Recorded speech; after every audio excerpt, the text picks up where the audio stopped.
Guys, what is going on? This is the Club with the Man 1993 coming at you for another live review of Monday Night Raw as we now enter pretty much the new year for wrestling, pretty much, as we are now have WrestleMania in the rearview mirror, and we had, of course, the Raw after WrestleMania tonight. Tomorrow night, we get the SmackDown Live after WrestleMania, and my goodness, was I not disappointed at all tonight. We had a very, very fun episode of Monday Night Raw. Saw a lot of debuts, saw a lot of returns. Some were surprises as well. Some were, kind of expected as well. Of course, we did have a little bit of a sad moment though in this episode, which I will definitely get to that a little bit later on. But overall, man, what a fun night. Just a lot of fun watching this show from top to bottom. I didn't want it to end. It was one of those shows that I literally just did not want to end because it was so much fun. You just did not know what else to expect. The emotions were there. Again, this Raw, well, again, it was a fun show, but, with this, a little bit of a sad part in the middle of it, it was a little bit of an emotional roller coaster ride. And with the speculation of other things happening, some more face or heel turns, maybe, who knows. I didn't know what to expect, especially whenever, Finn Balor was out there, as I've been, speculating maybe they'll pull a trigger and turn him heel or something. And also the stuff with Bayley and Sasha. Who knows what happened there, but they're having a match next week, and next week is the Superstar Shakeup. As if you're going to SmackDown, you'll still be working Raw on Monday. So we'll see what happens next week, as the Superstar Shakeup will return next week and will take place in Connecticut. I think it was Hartford, Connecticut. I can't remember. I thought they said it was in Connecticut. I can't remember where Raw and SmackDown are gonna be next week, but that's what's gonna be going on next week. Is gonna be the Superstar Shakeup.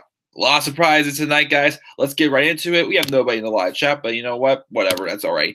I'm not that cool. Just kidding. I'm just being a little modest there, guys. So anyways, let's get started with this show. The show opens up with a woman who got her arm ripped off last night. Not literally, but in some ways, yes. Stephanie McMahon makes her way down to the ring with her arm, with some type of brace on it because, she hurt it last night because of Ronda Rousey. She came down to the ring and she gets on the microphone and she says she expected more from the crowd, and she knows the night after WrestleMania, the crowd has a certain international flavor and she could smell it on the way down. But she didn't expect this. Any other crowd would have at least some sympathy.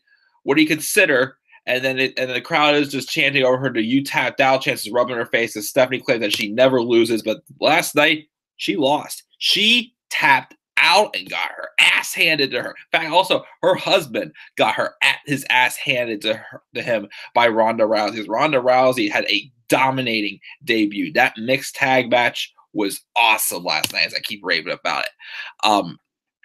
So she cuts off.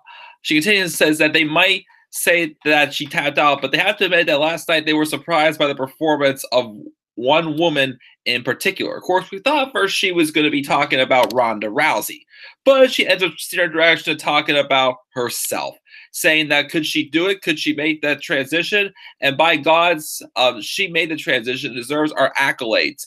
It sounds like I knew what I was doing, that if she challenged Ronda Rousey, in her world, she could bring out the best in her, show the world what she's really made of. And that's what she did last night, and she deserves the pat on the back. So pretty much the Stephanie, trying to, turn all the momentum onto her as the character always does. Want to make everything about her, saying that she claims, you know what, I did a good job last night. I got to make Ronda Rousey into a star. No, Ronda Rousey whooped your ass, woman. And she made herself a star.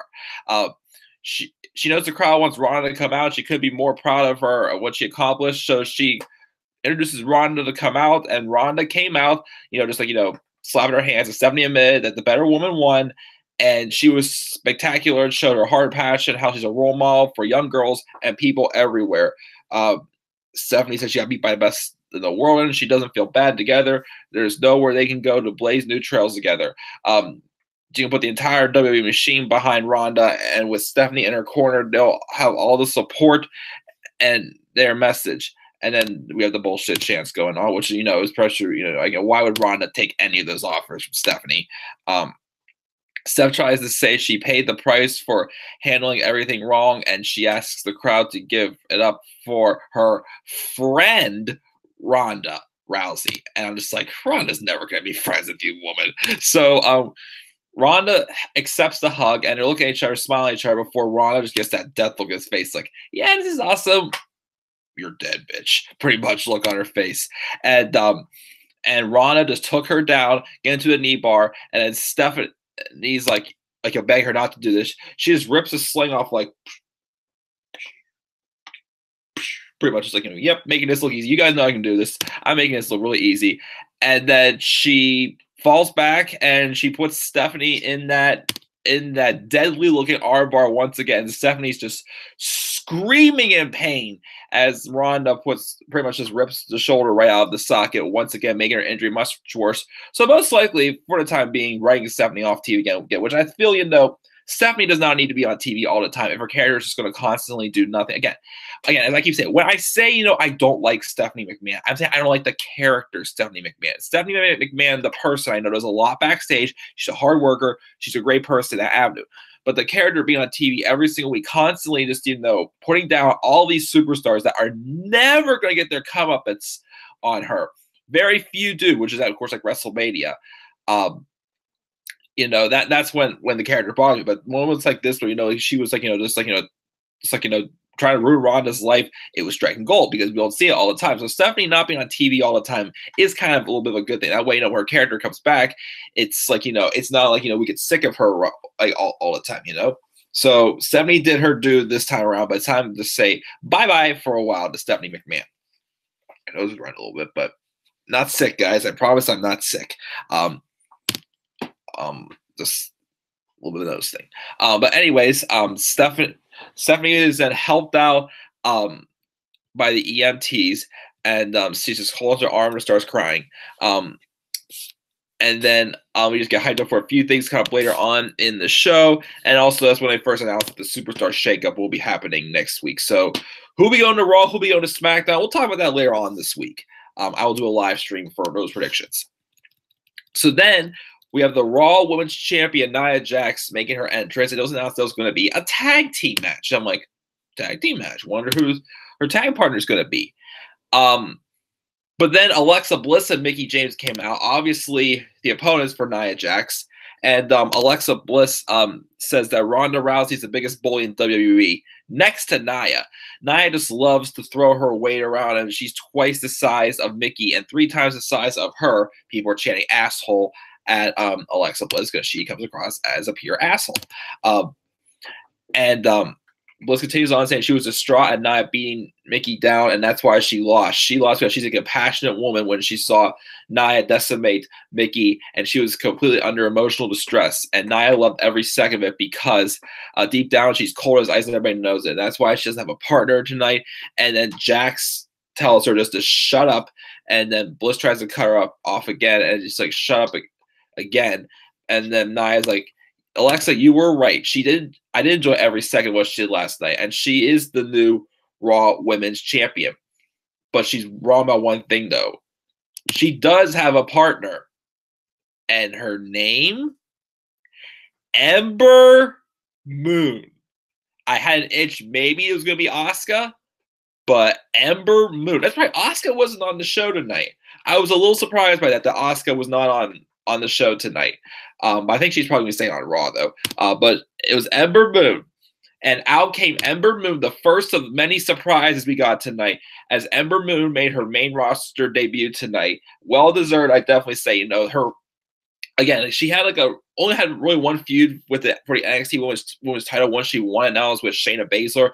But to me, I still consider Ember Moon being the winner of the title, back when Asuka beat her at TakeOver Brooklyn 3 last year, because Asuka relinquished the title, went up, but Ember Moon came out of that match looking like a winner as well. But it was definitely time to bring up Ember Moon. She made her debut, and it was a tag match. It was Alexa Bliss and Mickie James taking on the Raw Women's Champion Nia Jax and Ember Moon. Just a really solid match. Definitely, Nia got in there, did her thing, but then once she tagged in Ember, the rest of the match is just Ember just, showing everybody what she can do. Like, people who don't really know who Ember Moon is down at NXT, just introducing her, and of course, she won with a sick-looking Eclipse on Alexa Bliss. And Ember Moon gets the victory in the tag match in her main roster debut. So congratulations to Ember Moon. Very well deserved. Again, she worked very hard. I became even more of an Ember Moon fan through the through that video package they had for her at that NXT year in review 2-hour edition they had at the beginning of 2018. The video package of Ember Moon telling her her story pretty much. I became more of a fan there because that was just a really great story. If you guys have not seen that video package, I do highly recommend going back and checking that out if you want to know who Ember Moon is. But she is awesome, and I'm excited to see her here. Somebody said, though, on Twitter, I saw that apparently they think Ember Moon is shorter than Alexa Bliss, which you don't realize that at all. That Ember Moon actually is pretty short. She's only like 5'2". I thought she was like maybe like 5'5" or 5'6", but no, Ember's short. I did not realize that at all. I don't know if she's shorter than Alexa, but she may be as tall as Alexa. I had to watch the highlights again to start to take notice again. But yeah, Ember Moon wins this tag match and her main roster debut. An awesome way to open up the show. Let me see here. It's fine. So then backstage, we have Kurt Angle in his office talking about Ember Moon and how she isn't the only one before Braun Strowman rolls up. And then Kurt congratulates Strowman on his win, and he asks where Nicholas is. And those of you don't know who Nicholas is, he was Braun Strowman's tag team partner last night at WrestleMania. He was a 10-year-old kid picked up from the crowd, which I read, though, afterwards last night that Nicholas is actually the son of referee John Cone, which my question for you guys is John Cone that same referee that was in the ring when the ring collapsed after Braun Strowman did that sick-looking suplex on Big Show last year? I think he might be the one. So is that, like his way of like, hey, Dad, I can stand by him. He's not so bad after all, whatever it was. But yeah, so Braun Strowman, the new Raw Tag Team Champion for the time being, rolls up and so did Nicholas. Nicholas came around also, and Braun said that it pains him to say, but Nicholas and I are going to relinquish the tag titles. So I'm like, what? They hand them over, and Strowman explains that Nicholas has a scheduling conflict since he's still in the 4th grade. But when he's done, they're coming back for the titles. And then Nicholas says that someone's going to get these hands, which that was cute. You see hear Nicholas say that, but it still somewhat bothers me. Was this just to really give Braun Strowman a consolation prize at WrestleMania, though? Just for him to relinquish the titles the next day? Again, it just made this division look silly. The Raw Tag Team division now looked silly because this happened. But the relinquish, and it could gain that credibility back, though, and recover from this, to just push our moment, just give Braun Strowman, who deserved a lot more at WrestleMania than this little consolation prize. So we're going to have, it was later on, well, I'll get to that later on, but yeah, so the titles are relinquished now, and I'll explain later on what's going to be going on with the Raw tag titles. And then we had a hype video, and I'm just like, No Way Jose made his main roster debut. Now, I heard the rumors of No Way Jose being called up, but I was kind of hoping he would go to SmackDown, because if he went to Raw, I feel like he would easily get lost in the shuffle. He's on Raw, though, guys, and I'm not too sure how to feel about it, honestly. I am worried. When Jose made his entrance, he had just a quick squash match against Kurt Hawkins. He beat him with that, baseball, like, wind-up, like, strike, or whatever heck you called it. Let's see here. What's going? Yeah, with a pop-up elbow strike to the face, pretty much. It looks like he's, like, throwing a pitch or something like that. No Way Jose came out with, like, a Fiesta Express or something like that, what they call it. Now, No Way Jose was not used that much on NXT after I think the match he had with Lars Sullivan at NXT on the dark match, one of the dark matches at NXT Takeover Brooklyn 3. That's the last time I remember him really being used. And then I remember seeing him at NXT Live. And then he had like one match earlier this year, but they were barely using him. Now, I did, one time, I mentioned a few times, listened to an interview with Triple H mentioning how there are some talents in NXT who he doesn't feel, fit with what NXT does, but are more fit for what the main roster does.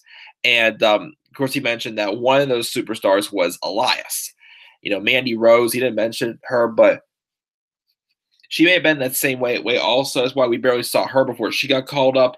I mean, Sonya Deville, I don't know. Like, Sonya Deville's I'm not a big fan of. Mandy Rose at least has, the look so far, I'd say. But of course, this is wrestling, not a fashion model show.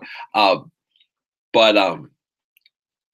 then when he came out with that Fiesta Express, the first person I thought of was Adam Rose. So I'm really hoping this main roster run works out for No Way Jose, and it's not just like a catering run for him or something like that. Because I am concerned with him being on Raw. I don't think he's fit for Raw. I think he should have started on SmackDown, I feel, in my opinion. So, I mean, he won the match, but I'm definitely a little concerned as to what direction they go with No Way Jose. So hopefully it works out for him. But when I lied, this is something that I saw on Raw that I'm a little bit worried about. There was something else that happened too that I want to touch on that wasn't bad, but I'm worried where it could lead to. We'll get into that a little bit later on. Nobody in the live chat yet. That's completely fine. So actually, no, it wasn't Kurt Hawkins. It was John Schuyler. I thought it was Kurt Hawkins for a second. My bad. Wow, big time botch there. But then Kurt Angle's back. This is where the bar came up to him, and they asked if they could pretty much just have the vacated Raw tag titles back, or they do it in a more formal presentation. Angle cuts him off and says he's not giving them back since they lost to a 10-year-old, even though they technically didn't lose to him because he was just staying in Braun's corner. But they'll get their rematch in 3 weeks at the greatest Royal Rumble special they're having in Saudi Arabia against 3 other teams. And those teams will be determined in matches coming up as part of something he's calling the tag team eliminator. So, but basically, he said, wait, no, he's getting matched against 3 other. I'm trying to remember now. Did he say? I swore. Next week he said that he was. I thought he said the winning team, winning 2 teams tonight. Well, I think this might have been wrong. Cage, I think he got this wrong, but I swore he said the winning 2 teams in tonight's match will face each other next week, and the winner of that match will face the Bar for the Raw tag titles at the Greatest Royal Rumble, which take place on Friday, April 27th at 7 o'clock Saudi Arabia time, but noon Eastern Standard Time. Well, for me, though, it's going to be 9 o'clock, though, in the morning, because I'm going to be out west when the Greatest Royal Rumble happens. That's why I'm going on my little vacation. But yeah, so we have the Tag Team Eliminator. So then we had the first match next. It was Gallows and Anderson taking on the Revival. Match was what it was, but we've seen this match how many times between these two. It's not really too fresh, but I was glad to see the Revival, though, get the win. Hopefully get some momentum going, because I know the Revival can be a great team. If you didn't watch them down at NXT, 2-time NXT Tag Team Champions, again, they're not really the best, fanciest wrestlers, but they have that simple model of just no flips, just fists. And they play really great psychology in their matches, as I always endorse them for. And I think they could be a really great heel tag team. So they picked up the win with the Shatter Machine, and they're going to move on to facing the winner of the second match, which I will reveal that a little bit later on. And then we have Seth Rollins coming out, making his entrance for the first time as not just the Intercontinental Champion, but as Grand Slam Rollins. So Rollins takes in the "You Deserve a Chance." And he says there's been ups and downs, but that was the longest burn it down he's ever had. And after last night, you can finally say Seth freaking Rollins is back, baby. And he has to admit, Grand Slam Rollins has kind of a nice ring to it. He finally caught up to Roman and Dean, and now all the Shield members are Grand Slam champions, which says feels pretty cool. But what makes it special for him is that he got to win the last leg of his on the grandest stage of them all at WrestleMania. And the fans made the whole week special, pretty much, for him. But then Finn Balor made his entrance. Now, I've been pitching at times that after WrestleMania, I felt that Finn Balor should turn heel and feud with Seth Rollins based off, Balor just not getting, his moments. He feels like he has to constantly get through Seth and make a statement. And how many times are also whenever Rollins and Balor, I said Rollins and Balor have had matches where it looked like Rollins was about to do that buckle bomb again into like the same barricade where Finn got injured at SummerSlam 2016. But he comes out and says he started to interrupt, but there's something he's been thinking about all day, and he has to get it off his chest. Rollins is all for it, and Finn comes in the ring and congratulates Seth on his victory. And he says Rollins was a better man last night, but it was a triple threat. So there's a winner, a loser, and this guy left wanting more. Pretty much implied that, hey, I did not take the pin last night. I was not pinned. I technically did not lose. So he came out to tell Seth he wanted to be the first person to step up and challenge him for his title, and Rollins pretty much accepts it and shakes his hand. It's going to happen sometime, just not yet. Out came The Miz with the Miztourage. He said he's more than happy to interrupt the celebration, and he was to be the first to say that Seth doesn't deserve it.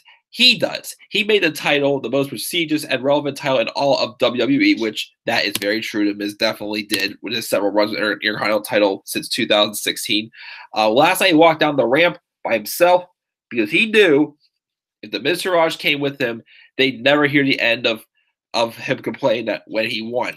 And then Seth cuts him off and say, did you just say you can't win without the Miztourage? I'm just like, yikes, he got caught there. But Miz won't admit it. He said that he wanted no excuses, no asterisks when he became the longest reigning Intercontinental Champion of all time. And 2 weeks ago, he became a father, which everybody congratulated him for. And he's got kids chance start going on. And last night, his little angel watched his match. And what did Marie say about that? When his child, Monroe Sky Mizanin, saw Rollins steal the title, it made her cry. Seth made his little princess cry, and her crying made his wife cry. And he says, "I'll be man enough to admit it." And he says it with this look on his face, like, I can't believe I'm saying this, but I cried too. I just love the look; it was priceless. And then, Rollins just burns him. There was a couple good burns tonight, but Rollins steps up and says he's proud of The Miz to admit that he cried, because that's what everybody does when they watch him try to wrestle. I'm like, burn, because Miz is great on the mic, but he's not the greatest in-ring performer. But on the mic, he is awesome. I'm sorry, awesome. Pretty much to endorse The Miz there. But yeah, if he wants his title back, though, he's not going to get it because Miz isn't fit to lace his boots. But then Miz says Finn isn't owed anything, but he's owed his rematch. And Rollins says he hasn't forgotten. And if he'd like to invoke his rematch clause, why not do it right here, right now? And Miz declines, point out that he's wearing a custom-made suit, and he'd like to invoke his rematch clause at Backlash. Besides the greatest Royal Rumble event, that's the next pay-per-view. I saw advertisements that apparently I think it's going to be a fatal four-way ladder match for the IC title at that event. Rollins, Balor, Miz, and Samoa Joe, I think it is. Or I can't remember if Miz in the match. I saw that Samoa Joe apparently was advertised for that match in a ladder match. We'll see what happens. And the Miz say he has a lesson and needs to negotiate for a position of strength.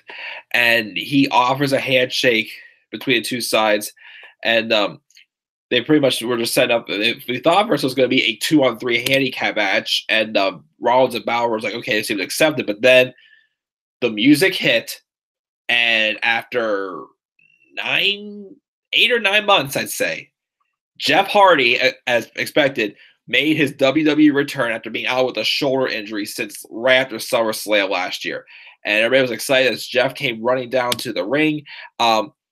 And pretty much sided with Balor and Rollins, and the Miztourage just took off their jackets and made their way out of the ring. But then it was announced that the main event of tonight's show would be a 6-man tag match. Finn Balor, Seth Rollins, and Jeff Hardy taking on the team of course, Miz, Curtis Axel, Bo Dallas, a.k.a. the Miztourage.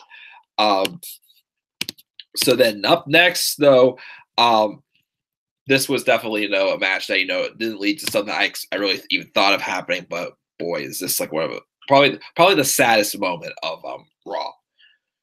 So we have Sasha Banks taking on Mandy Rose of Absolution. Before the match started, though, Bailey came out though, and her wacky inflatable Bailey buddies wrote heck it was. I can only think that because that's how I heard every time Byron Saxton was on Raw. He would mention that all the time. Booty Saxton, as my friends would call him that. But she came out and she stood at Sasha's side. The match was, what it was for the most part with, what we've seen from the women. And then, Bailey's on silence, just like, just pretty much just staying there supporting Sasha. And then, of course, Sasha was confused as to why Bailey was out there also. And then there was a time where, Mandy and Bailey got each other's face. But then Bailey was like pretty much like she was about to take a swing at Mandy, but she missed. And because of that, they shoved Bailey, and Bailey hit. Actually, Bailey I think went for the punch first, and then but then I think Sonya or someone pushed Bailey from behind, and she missed Mandy, and she hit Sasha with an elbow, and Sasha went down. And then like Bailey said her like like, hey, I'm sorry, I'm serious, I'm sorry. And then Banks rolled Mandy back into the ring to get there, and Bailey was on the ring. Pretty much just like sinners, like trying to tell Sasha, I'm sorry, I didn't mean to do that. So Sasha turns around, and then Mandy Rose hits her with like some type of like running knee strike, pretty much to get the victory. So Mandy Rose beat Sasha, and for a moment it looked like I thought the turn's happening now. Someone's turning right now. But then Bailey just started walking away, and then Sasha started following her, and I thought we were going to come back to the backstage and see Sasha just like confront Bailey or something like that. They were going to go to blows again back there like they did a couple weeks ago backstage at Monday Night Raw. But it didn't happen. Instead, we got this, which I didn't even think of happening. This was definitely sad to hear. Paige got on the microphone and says some of us may know and some don't, but she has to come clear to us. And Mandy Rose and Sonya Deville like let her be in the ring. It was hard to stay on the sidelines at WrestleMania, and this ring is her heart, her soul, and her blood. But unfortunately, due to neck injury, she can no longer perform as an in-ring competitor. This is one of the hardest things she'll have to say in her entire career. And she started choking up, and of course, everybody starts clapping for her and chanting the thank you Paige and whatnot, supporting her. She thanks every female superstar in the back and says she's proud to be a part of the division. They've all built to be huge, to be something they didn't imagine it could be. Obviously, she wants to thank her family, but she wants to thank Daniel Bryan, who came back from a career-ending injury and his first match back yesterday, and that gives her hope that maybe she can do the same thing someday. But she also wanted to thank Edge, who was there today apparently, and he spoke to her backstage and just pretty much like comfort from the other side. There's still a lot more to life outside of the ring than there is his wife, his kids, his acting career. And as much as it hurts, she's going to have to find something else. But whatever she finds, she's going to love it. She thanks WWE for letting her entertain us for the last 4 years. And New Orleans 4 years ago is where she debuted. And now New Orleans is where she wants to retire from in-ring competition, which now I kind of understand why she wanted to wait to make this clear, because she wanted to do this here where it all began 4 years ago. Of course, you remember Paige surprise debut on Monday Night Raw and beat AJ Lee for the Divas Championship as a 21-year-old. I still will not forget that night. Unreal moment. She thanks every single one of us again. She loves us all, and this will always be her house. And everybody starts chanting, "This is your house," pretty much. She sits down a Paige t-shirt in the ring and the mic, and she takes her leave and just like soaks it all in as she walks out. Wow, just talking about this again just makes me sad. I mean, I didn't know, and I do get now why they waited this long, because, Paige wanted to do this in the same building, in the same ring where her main roster career began 4 years ago. But just everything she went through, from, her being like the youngest ever Divas champion at 21 years old, to her, having a great feud with AJ Lee, that could have definitely gone further than it did. Again, that feud had potential to definitely be on the same level as Sasha and Charlotte was in 2016. That's how much even more we could have seen from that feud. And then she was like a part of like the new generation of women coming in. She kind of got lost in the shuffle a little bit though. Her neck injuries and concussion though, it kind of like slowed her down a little bit. And the whole thing with her and Del Rio though, and with her neck, so she was out for a year and a half. And for the longest time, I never thought Paige was going to come back. I really didn't. And it was sad and it was heartbreaking.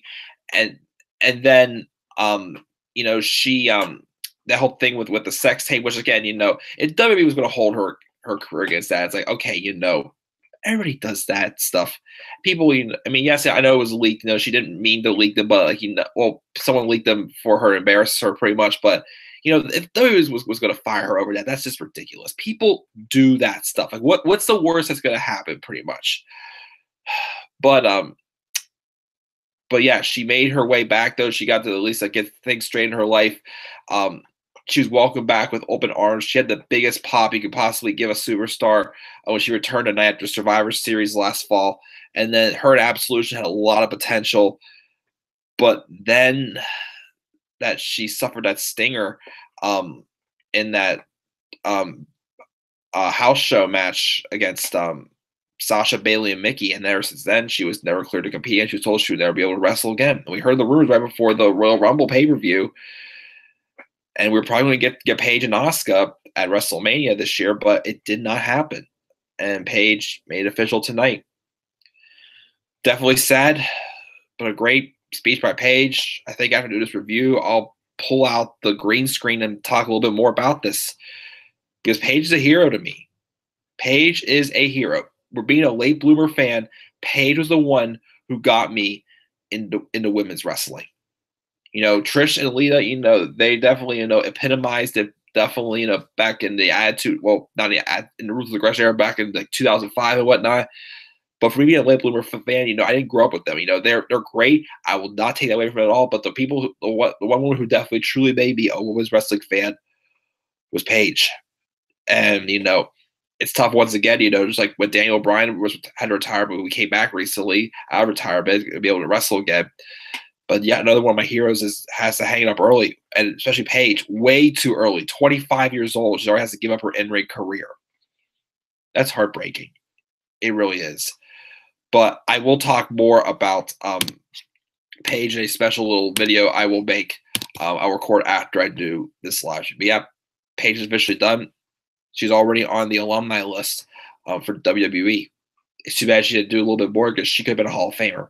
I definitely think Paige had potential to be a great Hall of Famer. This was she was getting her niche and about to get get into the prime of her career with this whole Absolution thing.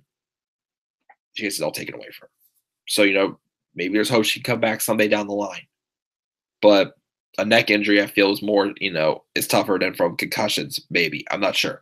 But man, that it was sad. I just didn't expect it to happen. I mean, I was worried she was eventually going to have to hang up, but I didn't think it would happen tonight. I was not expecting it, but well said, Paige. We love you and we will miss you.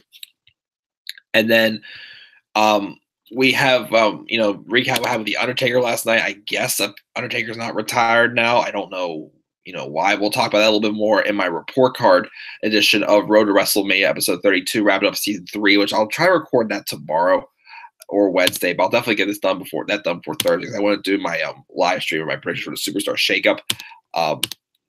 And then Elias though came out though, and he starts singing us a song. He does his usual intro, "Who Wants to Walk with Elias," which is awesome. He has a big response to that, of course, the crowd, and he gets this musical act. And he just runs down the crowd as being largely the same unappropriate scumbags from last night, but he's going to launch into his song anyways, and he started doing a "We Are Scumbags" chant. So, of course, it's about how he wants to punch all the fans in the face pretty much, so he gets the boos pretty much, but not too much boos, because the crowd wants to chant Elias because he's really over. And yes, I know Elias isn't really the greatest wrestler on the main roster, but he's a great character, and that's what Elias is out there for the character, not so the wrestling. His wrestling has gotten better, though, but I'll give that. But then the rumors were true. Big, big, big surprise return. And I would like Michael Cole to have a better reaction than he did. JR calling this return would have been epic.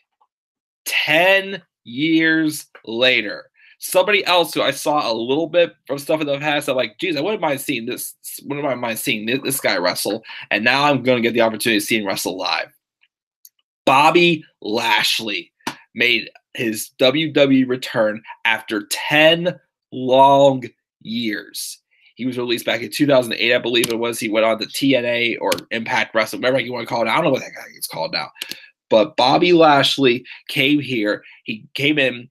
He got a big, massive pop. He gets in the ring and stares down Elias. And Elias goes to punch him, but he hits a swinging neck breaker and a kick to the midsection. And he did a delayed vertical suplex, left one arm and let him think about it. He's spinning around. The crowd's getting like, oh, and Bobby's like, yeah. Should I keep this going?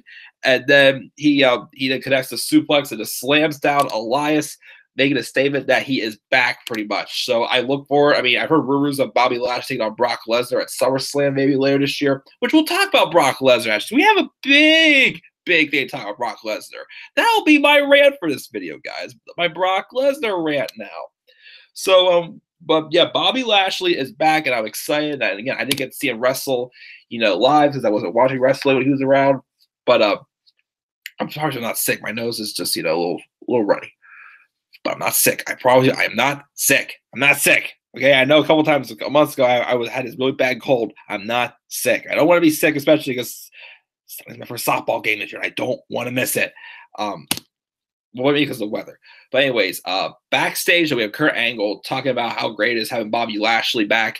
And then he says, I got to call you back because somebody rolled in. And he's like, what are you guys doing here? And it looks over. And it's Kevin Owens and Sami Zayn, who, because they lost last night in their tag match on SmackDown Live, they no longer have jobs for SmackDown.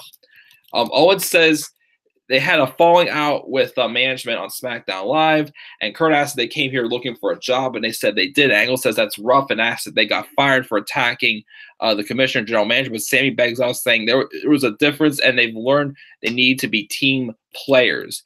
And Kurt says that the tag team division is full, but this was another good shot burn I like tonight. He says, but TNA is hiring. And then oh, dang, what a burn. And Owen says they're not a team. He doesn't have to hire both of them. And Sami takes offense. So it's like, why would you say that? They both are just asking for an opportunity. And like Sami's like, I need this job too. He says, and Owens goes, yeah, but you don't have kids, pretty much. That was like the burn on Sami. Sami doesn't have kids. Owens does.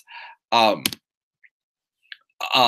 then Angle says he has one spot open on the roster. They can wrestle each other for it tonight. They can take it or leave it. So then they both agreed to do so. So we're going to get Kevin Owens and Sami Zayn later on tonight on Raw. And then we have Beauty and the Man Beast in the ring.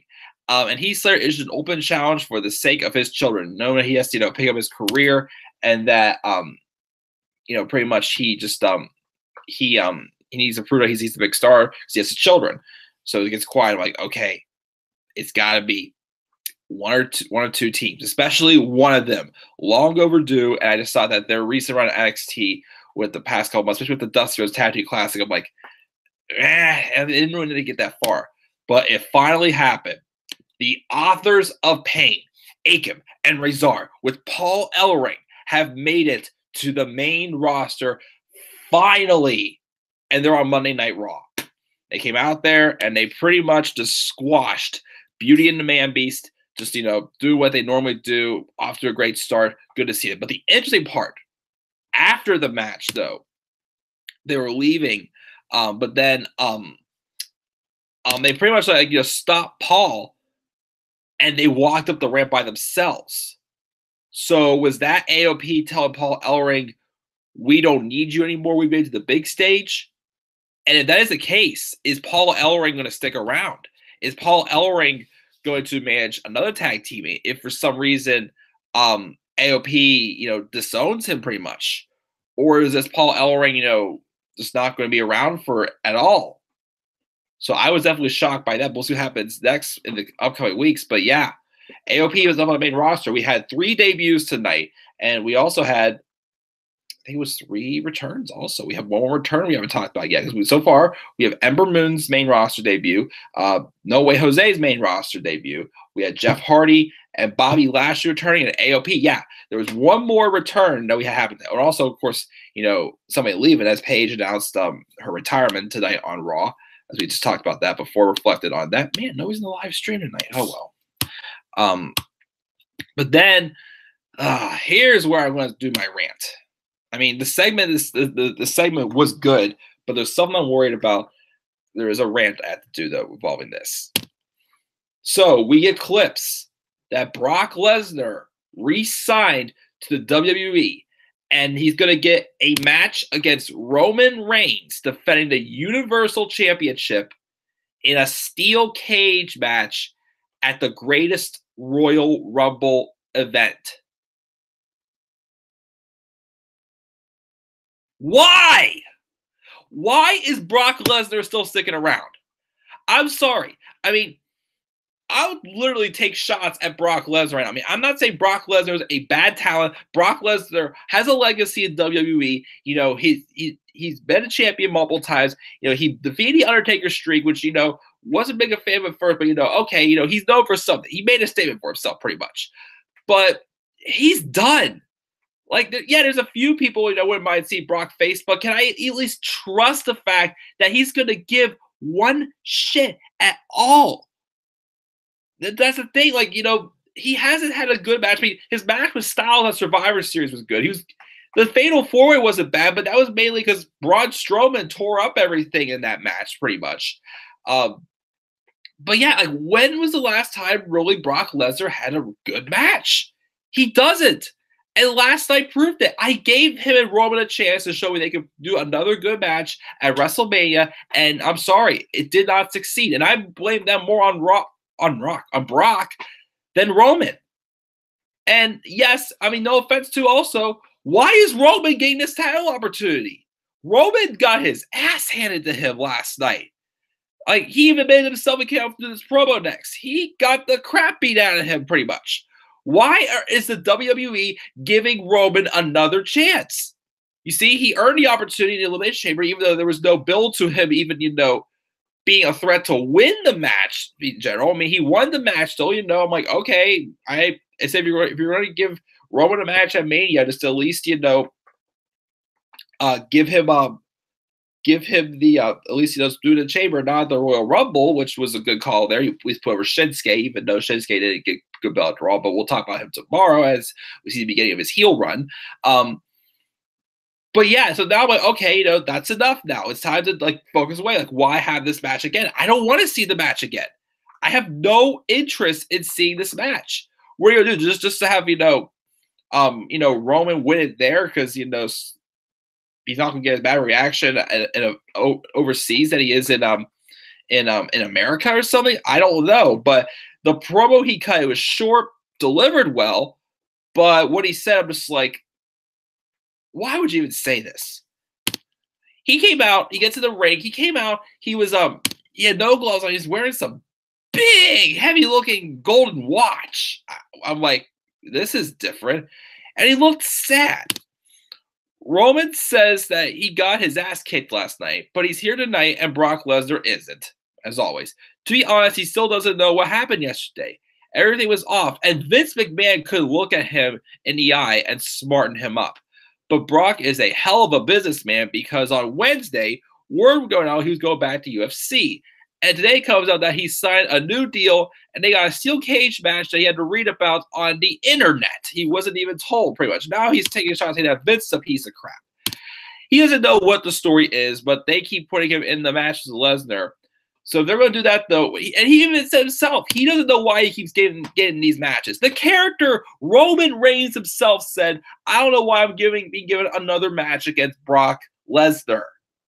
Like, I'm even wondering, too, why is Roman getting another opportunity? Like, this is why people hate him. Again, Roman's a great talent, and I want to put him over that. But when WWE continues to book him like this, to give him, all these opportunities that, even the character himself can't even understand why he's even getting the match, that's just ridiculous. Put Samoa Joe in the match. Put Braun Strowman in the match. Like, not another. I have no interest in seeing this match if I do get a chance to watch the greatest Royal Rumble. I have no interest at all in seeing Brock Lesnar versus Roman Reigns for a third time. I'm sorry. The first time was good. The second time, it sucked. It absolutely sucked. I had a bad taste, not because of Roman, but because of freaking Brock. And he's back again, but he's not back just for one more match. He signed a deal that's probably going to keep him around until 2020 or 2021. He's not going anywhere. So who knows how long he's going to keep that freaking title on him. He doesn't need the title. He's a freaking part-timer that's having over a year-long title reign for no reason whatsoever. When there's so many other guys who are ready to be having that Universal title. Heck, give it to Roman Reigns. I don't care. Roman Reigns, at least, I felt, except for that freaking U.S. title run, can do well as a champion. He's booked well as a champion. We're probably going to say they have nothing else for him to do pretty much to, shove down our throats. He's a champion. He comes across as, the dominating guy on the roster. And when somebody beats him, it looks like a big deal. When Seth Rollins beat Roman Reigns on his last WWE title run. The WWE does not get it at all. I don't get why Roman is getting this opportunity. But on the bright side here, but there is something else though that does. I'm not going to rant on it, but it worries me though that they may go with this. So Samoa Joe made his return. This third person to return tonight, and he wants to break out the tinfoil hats because Roman thinks there's a conspiracy. He'll bring it back to reality, though, because last night, Brock didn't just beat him. He exposed him. For over a year, he's been coming out here week after week saying he was the only one who could beat Brock Lesnar. And the reality is, no matter how many whispers he heard, he failed. That makes him a failure and a liar. Lying to himself, his friends, his family, because he can't stand that every time he gets into the ring with Brock, he gets jacked up, put through tables, carted out on a stretcher, broken as Brock gets richer. No matter how many times you tell the story, it's the same thing. When the big dog meets the beast, he is conquered and comes out here making excuses. But Joe bears good tidings and good news because the vicious cycle will end after Lesnar ragdolls around that steel cage and Samoa Joe will be waiting for Backlash to put Roman to sleep. So, Roman Reigns and Samoa Joe have had good matches. But the thing that kind of worries me with this promo, with what Joe was saying, it made me think back to Cena's run in 2012. That year that Cena claimed was the worst year for him at WWE. Let's think about this. He overcame Kane. He lost his good friend Zack Ryder. But he got to make out with Eve, even though she trolled him. It's okay, that pretty much sucked. But he still got that experience. He lost to The Rock, and that was claimed the biggest downfall, caused this big collapse, which all he proved was that, there's somebody better than you. You didn't lose a title. You just proved that there was somebody better than you, pretty much. And, which again, I'm not trying to hate on John Cena, but I did not like this.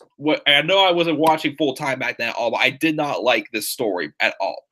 John Cena says he had a bad year in 2012, and it was all because of The Rock. Well, you beat Brock Lesnar in his return match at Extreme Rules. You lost to John Laurinaitis, thanks to the Big Show, but you still got fired the next pay-per-view. That fixes that. You won Money in the Bank, and yes, you failed to cash because Big Show showed up, and yes, you did not win the WWE Championship. But then in the fall, you got to make out with AJ Lee and probably sleep with her or whatnot. And yes, I know she turned on you, and that was heartbreaking as well. But still, anybody would want to make out with AJ Lee pretty much. And then you got the dump poop on top of her and Dolph Ziggler. So in some ways, how can Cena still say, though, that was the worst year of his life and he's blaming it all on The Rock? That was stupid. I'm sorry. Again, no offense. John Cena is a great wrestler. And, he's definitely one of the best. He has the talent there, and I respect him. I do respect him, but I did not like that story. But based off of what this promo with Joe saying, and Roman looking all broken that he got ragdolled and just destroyed by Brock, even though the match sucked last night at WrestleMania, even though he put on a great showing against him 3 years ago, it started worrying him, what if this is what they're trying to do for next year's WrestleMania? I hope that's not the case. I hope they're not saying that Roman Reigns is going to get his redemption and finally beat Brock Lesnar in the next year's WrestleMania. And it's not them just trying to, soften down Roman Reigns, give him the sympathy, because it's not. I'm sorry. Again, I respect Roman Reigns being the talent he is, but it's going to make fans hate him even more. It's not going to work. I'm sorry. It did not work for John Cena. It's not going to work for Roman Reigns. And I am very scared that WWE is going to pull that trigger. I am saying right now, in a year, if something happens that Roman Reigns and Brock Lesnar face each other again for the Universal title after I'm done seeing the nod what happened in that match on Sunday, I'm not going to be happy. I'm going to go to that WrestleMania, and it's not going to be good. So the promo by here by Joe is great, and I can't let that affect my grade at all. I'm not going to let the segment affect my grade at all, but I won't deny and say I am worried that they might try to pull this on Roman next year. Again, I like Roman Reigns. He's a great talent. I endorsed him in that video I made by my honest opinion about Roman Reigns, saying that the guy is still talented. I respect that he's gotten better and whatnot, but I'm starting to get worried that they may try to pull a John Cena 2012 on him for the next year. I am worried that is going to happen. But, we'll see what happens. Going down the line here, if that's what they do with Roman Reigns. If Samoa Joe somehow wins the title off of Brock, that'd be awesome. I would love to see that. But I'm worried that may not happen. Hopefully, Brock will not be champion much longer. Literally, if you just want to give Roman the championship at the Greatest Royal Rumble, just get that title off of Brock. I'm tired of him. When we meet him in a dark alley, though, he would probably kill me. But anyways, that's my rant for this video. And then we had this next match. It was Titus Worldwide in the second match of the tag team eliminator, taking on the surprise team of the recently teamed up last night in the pre-show Honor Memorial Battle Royal. It was Bray Wyatt and Matt Hardy teaming up. And, the match wasn't too long, but, just pretty much playing the mind games and whatnot. And they won the match. And next week, they will face the Revival. The winner of that will face the Bar at the Greatest Royal Rumble event. And the winner of that becomes new Raw Tag Team Champions because Braun Strowman and little Nicholas Cone relinquished the titles. And for the first time in a long time, I can say, I really liked myself and Bray Wyatt as a babyface. Starting to see the light at the end of the tunnel for him. And he's going to get somewhere, go very far with this face run, especially teaming up with Matt Hardy. They both had direction out. The feud they had dragged on. It didn't really feel like it meant anything until after the Elimination Chamber. But now I'm seeing a lot of light in the tunnel for these two going forward. And then we have the match with Kevin Owens and Sami Zayn. And the winner gets a contract for Monday Night Raw. Now, here's the thing. I am somewhat glad that, for now, that there wasn't a decision. I mean, I still think Kevin Owens should go back to Raw. I mean, Owens' run on SmackDown was great, but I feel like for some reason he's more meant for Monday Night Raw. And these two put on a good match, showing that they both were fighting for their careers to get a job with in WWE since they lost their jobs on SmackDown because of the disrespecting authority. Had a lot of good stuff being pulled out with them and whatnot. And hey, Tia Coupar just joined me in the live chat. What's up, man? Good to hear from you. I just got home. How was Raw? It was wonderful, my friend. Wonderful, I shall say. You definitely go back and watch it. We had a lot of debuts and returns, but we also had a kind of a sad moment in there as well. But it was a fun show, my friend. Go back and watch it. Highly recommend it. But anyways, but yeah, the new team of Bray Wyatt and Matt Hardy won, and they're moving on into the tag turmoil next week. But then backstage we had the baby face. Oh no, I'm sorry. I botched up completely. I was actually talking about the Owens and Zayn match. So in the end, though, Owens and Zayn were both counted out because they both didn't get back up to their feet for a count of 10. So neither of them won. So neither of them were going to be offered a contract for Monday Night Raw. Now, here's the thing, though. I thought about this as I'm trying to think what story would happen for at least one of them to get back to SmackDown. As I think I see Kevin Owens going to Raw. I'd like to see Sammy still stay on SmackDown, but I think it's definitely time we do separate the two of them for like a year at least. Give them like their own things to do. There's something different. But I'm starting to worry a little bit. I don't know about you guys. I checked Sammy's weight, and Sammy weighs like 210, 215. But I'm starting to wonder, do you think the WWE may consider putting Sammy in the Cruiserweight division? I mean, don't get me wrong, 205 Live has gotten a lot better ever since Triple H took over after the Royal Rumble, and the addition of Drake Maverick, 205 Live has gotten a lot better. But I'm still worried that once you're on 205 Live, you're never coming out of 205 Live unless you retire. So during the match, I thought that, I'm like, wait a minute. No. Sami Zayn deserves to be fighting for the world title, any of the mid-card titles. He deserves any of those runs, and he definitely needs it. He hasn't gotten a title since he was NXT champion. So something to worry and think about. I'm interested to see what happens, how they do end up getting jobs. There's no way they're both not going unless they go to TNA, as Kurt shot on that. People were shooting TNA actually after Sami and Kevin both were counted out and lost the match. But yeah, just don't put Sammy on 205 Live. I mean, he weighed 210, 215. He'd had to lose a few pounds where weigh-ins and whatnot, but don't put Sammy on 205 Live. Please do not. Again, 205 Live is better, but Sami Zayn deserves much better than just the Cruiserweight division. Live chat. Let me see what we got here. Cedric and Sammy would be great. But that is true. Yes, Cedric and Sammy would be a great match. And then they will allow Cedric Alexander to do also more than just the Cruiserweight division. Here's the thing. The moment a Cruiserweight, not including if something happens that Neville would return, which he didn't return tonight, but what if he returns, tomorrow on SmackDown or even on 205 Live tomorrow night also. But if something happened that somebody else for the Cruiserweight division came out of the Cruiserweight division and wrestled on Raw or SmackDown, then I wouldn't be as worried if somebody would go into the Cruiserweight division for the time being. I would not be as worried.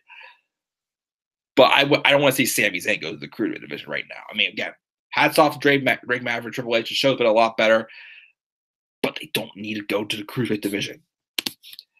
But yeah.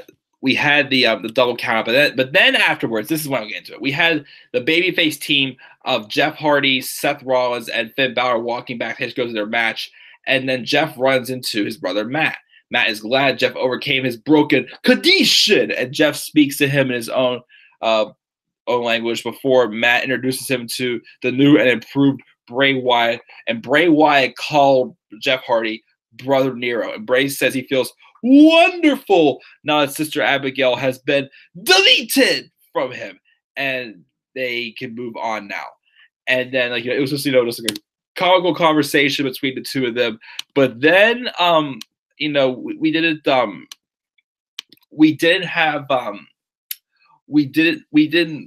forgot about the fact that Finn and Seth were still standing there, and the camera puts it back on Finn and Seth. They look so confused based off the language that the three of them were pretty much talking about, and Finn was like, "What was that about?" And Jeff just shrugs it off, keeps on walking, and Finn and Seth are like, "I don't know. Well, who knows? Keeps going. We'll keep going here." Let me see your live chat. Could Zayn go back to NXT for a long title run? I mean, I feel like his character at least has got him out of the rut he was in. I say if they did turn him heel and he was still in the rut he was in, back when he was with Mike Kanellis on SmackDown last year, I'd say maybe put him back down to NXT. But I don't think Sammy needs to go back down to NXT personally, in my opinion. I mean, I wouldn't be opposed to it, but I prefer Sammy still stay on the main roster still and just get the long way title runs he's deserved, either mid card or a world title and whatnot. But we'll see what happens. But that's a good point you could make as well, Tia Couponer. And then we got the main event. As it was a reminder, next week we're beginning the Superstar Shakeup, the finals of the Tag Team Eliminator between Bray Wyatt and Matt Hardy taking on the Revival. And we're also going to get Bayley versus Sasha Banks next week. So could this be, either when one of them finally turn, or could this just be, just like the last match they have between these two, they just shake hands and just make up and move on? because I'm pretty sure we'll probably see one of them going over to SmackDown. I mean, they could have Bayley turn heel. I think it was Tia Kupar pitched the idea of having Bayley go over to SmackDown and feud with Naomi, since Naomi was the one who beat her for the WrestleMania Women's Battle Royale. Could happen. But we had this 6-man tag match in our main event. It was Finn Balor, Jeff Hardy, and Seth Rollins versus The Miz Taraj. Fun tag match. It's pretty much, it was Bayley. It was basically a lot of these matches that featured returns or like main roster debut was just introduce them to them and just or just celebrating the return and whatnot, and just just entertain us the way we definitely missed them. And that's what this match featured, with Jeff Hardy getting there, getting the offense he has gotten in there. But actually, the win didn't come from Jeff Hardy. The win actually came when Seth Rollins hit The Miz with the curb stomp. Afterwards, though, when The Miz was taken out, pretty much, they had all 3 members hit their finishers of the Twist of Fate, Swanton bombing, and coup de grace and curb stomping Axel and Dallas, just to pretty much celebrate that. And then they stand tall, and then the commentary reminds us of the Superstar Shakeup happening next week. We still have SmackDown Live tomorrow night before we see who's going to switch over next week. But that's how Raw went off the air, and boy, again, was it a fun show. We had a bunch of returns, a bunch of debuts. Hopefully SmackDown has stuff in mind for tomorrow. I mean, I think what we could get, Bella Twist maybe returning on SmackDown, both of them, iconic duo debut on SmackDown. They need to come up too. They're due to come up. Sanity, Andrade Cien Almas. I don't know if Rey Mysterio or any other big return will happen, or even Neville. What if Neville return on SmackDown tomorrow, or even on 205 Live? I'm excited for tomorrow night's show for SmackDown. We had a great Raw after WrestleMania. Again, it looks like we are, but myself, my friends, if we do go to WrestleMania next year, we are only staying for the Raw after Mania. We're not saying for SmackDown. We're just saying just for the Raw after Mania. Boy, I hope it's like this tonight. It was just awesome. It was a lot of fun, and I'm glad I got to watch this show. Live chat. Anything else going on in the live chat? Who do you want to make the switch? I'm still trying to remember everything, but I do think, though, I will at least say, the winning team in the main event tonight, Seth Rollins, Finn Balor, and Jeff Hardy. It doesn't seem like that Jeff Hardy is going to be teaming up with Matt Hardy, his brother, for now. So I think for now they may move Jeff over to SmackDown. I think we'll see Jeff, Seth, and Finn go over to SmackDown. Maybe Rusev, Jinder Mahal, Randy Orton come over to Raw. Asuka's probably staying on Raw. I could see maybe Titus Worldwide go to SmackDown. Usos coming over to Raw. Well, I thought since Braun relinquished the tag titles tonight, and I feel like he'll get lost in the shuffle. What if Braun goes to SmackDown?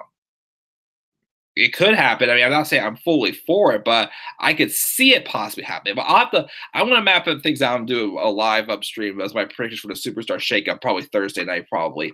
But those are definitely a few of them. But yeah, we're just working for a lot for next week's Superstar Shakeup. Hopefully, SmackDown won't get completely destroyed like they did last year. I can see they'll do what they did last year, just people just showing up because hey, this person's on Raw now and whatnot, and nothing special like it was last year. So, again, just because there's matches ever next week, like the Revival and Bray Wyatt and Matt Hardy, which I think Bray Wyatt and Matt Hardy are going to win the Raw tag titles in Saudi Arabia. I think they are, and even with Bayley and Sasha Banks next week, we could see one of them go to SmackDown. I think it would be time to separate two. One of those two definitely have to go to SmackDown. If both of them go, awesome, but one of those two for sure need to go over to SmackDown. Jeff Hardy versus AJ Styles. Yes. Raw should get screwed this year in the Superstar Shakeup. Yes, that would be awesome, having Raw getting screwed. Heck, this year, Raw could be the brand that, takes the superstars and builds them. SmackDown will be the one that just takes superstars, pretty much. Because last year, AJ Styles made that reference how Raw just takes superstars, SmackDown creates superstars. Because this past year, Raw more so creates superstars. Braun Strowman, Elias, The Bar, as a tag team, that is. A few others trying to think off the top of my head. Yeah, so that could be the case this year, definitely. But I will. He thinks that Brock and Reigns steel cage match should be bloody. Maybe it will be, but of course, Roman's the only person who was allowed to bleed. Tell me a good point. They couldn't allow blood in the Gargano and Ciampa match, but of course they allowed it with the Reigns and Lesnar match. I'm just so sick of Lesnar at this point. You missed the TNT part. I ranted about Brock Lesnar because Brock Lesnar, to me, is starting to get on the point. Brock Lesnar is getting on the Jinder Mahal level, to be in my honest opinion. I'm done with Brock, and I want that title off of him. Hopefully it will happen sooner than later. Hopefully it won't happen again in a year. And hopefully that paranoia I got from that Roman Reigns and Samoa Joe promo was not true. The paranoia I have of Roman Reigns having like a John Cena in 2012 for the Raiders in 2018, and then we see another match between Roman and Brock at WrestleMania 35. No, no, no, no. Listen, WWE. No. Don't do that. Please. I'm begging you. Do not pull a John Cena 2012 on Roman Reigns. Please. I'm begging you. But yeah, guys, I think that's pretty much it for this live review of Monday Night Raw. On my Twitter polls, what grade would you give a Raw after Mania? 24 votes. 50% A, 29% said B, 8% said C, and 13% said D. Guys, you didn't like this Raw? What's going on with you? Just kidding. If you didn't enjoy this Raw, that's fine. I respect that. But I enjoyed this Raw. Again, with some of these matches, on any other edition of Raw, wouldn't be as high ranked at all. There was a few things that just worried me a little bit that what we saw. But what we got, so I thought was great. So that's why I got to give this Raw an A+. It was a really fun episode of Raw to watch. Again, there's some stuff that down the line could be different of the thoughts like after, Raw after Mania. We could have different thoughts about it. But for what happened today, still enjoyed it. Just a great Raw. Give it an A+. Excited to see what's going to happen next week. I look forward to seeing what happens with the Superstar shakeup. So what are your thoughts on this edition of the Raw after Mania? Leave your thoughts down in the comment section below. As always, and be sure to click my like and subscribe button for more content to come on this channel. And follow me on Twitter at DemandAir93. TN Couponer, thank you, my friend, for tuning in live. As always, again, I will be live tomorrow for my SmackDown review. Actually, also, don't forget, as I mentioned before, I'm going to throw up the green screen here really quick also. And I'm going to do a short little thank you page video as well. I'll get that uploaded before I go to bed. And then I'll do SmackDown tomorrow night. I still got to do Road to WrestleMania episode 32 to get my report card of WrestleMania season. And I'll probably wait till like Wednesday morning to do it because I just want to get my SmackDown reviews out of the way and then keep 205 live for like another time to watch. But I will do my first 205 live review this week. And then again, NXT, depending on if it's worth reviewing, since it's just, the show of all the dark matches, more of a recap show. So may not be reviewable this week, but we'll see what happens. We got that.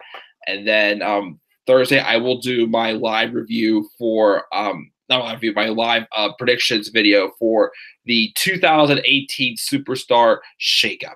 And just a reminder, also, guys, this is just once this week, but don't forget, April 24th to May 1st, I'll be out of town. I'm going on vacation out west to visit my sister, so I will still, during that week, try to get my reviews in, but I cannot promise you they will be on time. But whenever I'm able to get them in, I will try to get them in. I'll just mention that once a week, which next week I'll have to mention it a little bit more often because, I'll be reviewing Raw like before I leave, but that's probably going to be about like 5 o'clock to get to the airport because my first flight takes off at 7:50 a.m. But yeah, guys, TN Couponer, once again, thank you guys again for joining me for this live review of Raw after Mania. Got me back up here tomorrow night for SmackDown Live, and also make sure to catch my thank you page video as well, as Paige announced her retirement tonight. So that is it, guys. I am checking out. Until then, peace out, everybody. Good night.